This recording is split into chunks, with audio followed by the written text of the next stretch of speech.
On y va. Qui ont pour caractéristique d'être mixtes, c'est-à-dire qu'on a une fraction d'eaux usées domestique pour toutes les personnes qui restent sur site. Je pense notamment aux entreprises, les personnes restant, donc on a du personnel, secrétariat et autres, alors que le gros de ces entreprises, par la journée, ce sont des artisans, donc voilà, la plupart des gens partent. Par contre, en plus de ces entreprises, on a également de l'agroalimentaire. On a 2 entreprises agroalimentaires qui sont tous les 2 charcutiers avec une activité un petit peu de salaisonnerie. Et donc c'est ce qui fait la particularité de ce site, parce qu'on n'a pas beaucoup d'entreprises, mais sur les 13 entreprises qui sont là, on en a 2 qui ont des rejets agroalimentaires avec une dominante saline. Donc avec cette problématique-là, il a fallu créer, concevoir un type de traitement qui soit suffisamment performant pour dépolluer ces effluents qui sont quand même chargés plus que des effluents domestiques et en même temps qui présentent des caractéristiques salines. Donc l'idée étant de ne pas faire une grosse station d'épuration de boue activé version béton comme on peut le voir sur d'autres sites où les volumes se justifient mieux, parce que là, rappelons qu'on a quand même au maximum 14 mètres cubes jour à recevoir. Donc ça ne justifiait pas du tout l'installation d'une grosse station d'épuration, mais quand même très performante sur les pollutions carbonées azotées et également sur la désalinisation. Et donc l'idée est venue de faire une phytodésalinisation et une phytoremédiation sur l'ensemble de ces polluants. Donc ce qu'on va voir là à l'intérieur, ce sont, outre une capacité tampon pour recevoir un volume de stockage de sécurité, c'est également donc un ensemble de filtrations plantées dont le premier niveau va servir, et on va le voir d'un petit peu plus près, à capter le sel qui est en excès justement dans ces eaux usées. Et le deuxième niveau va avoir une vocation plus de capter la pollution organique restante qui n'a pas été captée sur le premier niveau. Au-delà, on aurait pu, sur un site classique, se rejeter dans un fossé, dans une rivière. Sauf que là, la rivière, elle est 1000 mètres plus bas et on avait un coût de réseau qui coûtait globalement le coût de la station.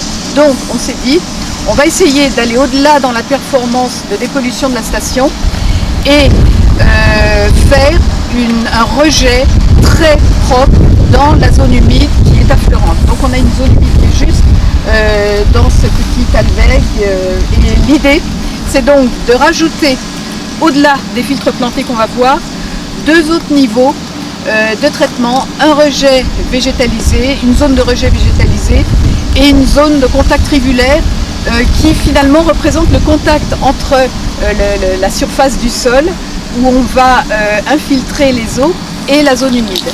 Donc voilà, à l'issue de ce type de traitement, on a installé des piézomètres qui vont nous permettre, un en amont, un au niveau du rejet et un 200 mètres en aval, de constater si on a bien un impact zéro du rejet dans la zone humide.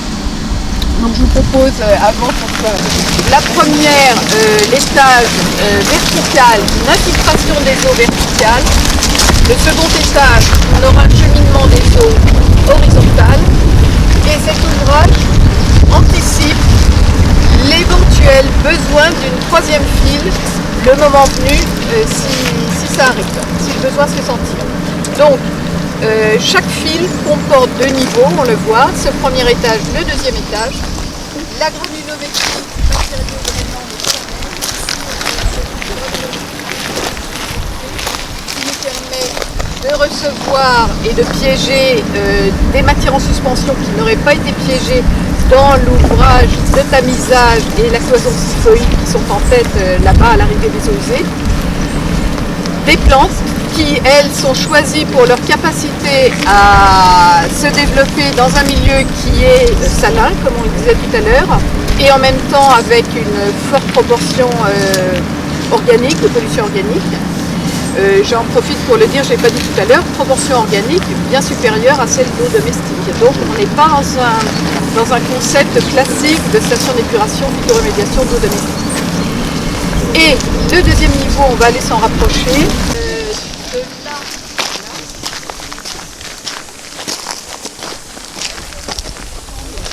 vous voyez un matériau noir que vous reconnaissez sans doute, c'est du charbon. C'est pas c'est du charbon naturel. Donc un charbon biochar, un charbon naturel de bois, de polluants dont le phosphore. Et il est mélangé intimement à un gravier un petit peu plus fin qui permet justement d'avoir un traitement qui va être opéré par la racine des plantes, mais également par une biomasse bactérienne qui va se développer dans ce milieu filtrant autour du massif racinaire des plantes.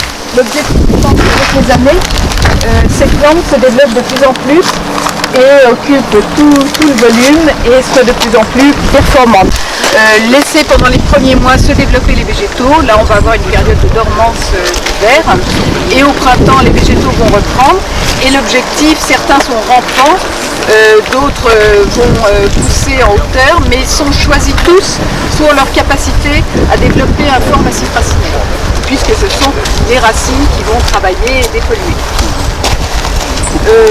Donc là, l'objectif c'est de fonctionner en flux horizontal sous le niveau du stade. Donc là c'est la mise en service, c'est pour ça qu'on est en train de monter un petit peu en charge. Mais donc dans cet étage-là, on aura toujours les pieds à sec et on pourra marcher sur ce filtre planté. Alors que l'autre, l'eau arrive un peu sur le dessus, donc on aura juste un petit contact de l'eau avec la surface. Mais ici, aucun. Et ce point a été vu pour qu'on supprime au maximum tous les risques de nuisance, notamment olfactifs. Donc j'en profite pour dire également à ce sujet qu'on a une désodorisation qui est très largement dimensionnée pour cet aspect de stockage d'eau usée pourrait générer des odeurs en cas de stockage un petit peu long. Donc on a une désodorisation là sur charbon actuel. Donc c'est un matériau qui se renouvelle.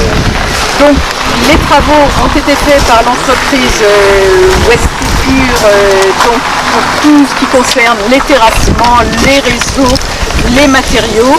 IDVRD qui est en train de faire l'exploitation, Bremo qui a fait la partie photochevage. Et donc ce qu'on voit que difficilement d'ici, c'est qu'à la sortie, donc toutes les autres des deux fils convergent vers un ouvrage de contrôle. C'est là que la police de l'eau vient contrôler dans une première étape. Je dis première étape parce que pour nous, comme je l'ai expliqué tout à l'heure, le traitement est loin d'être fini.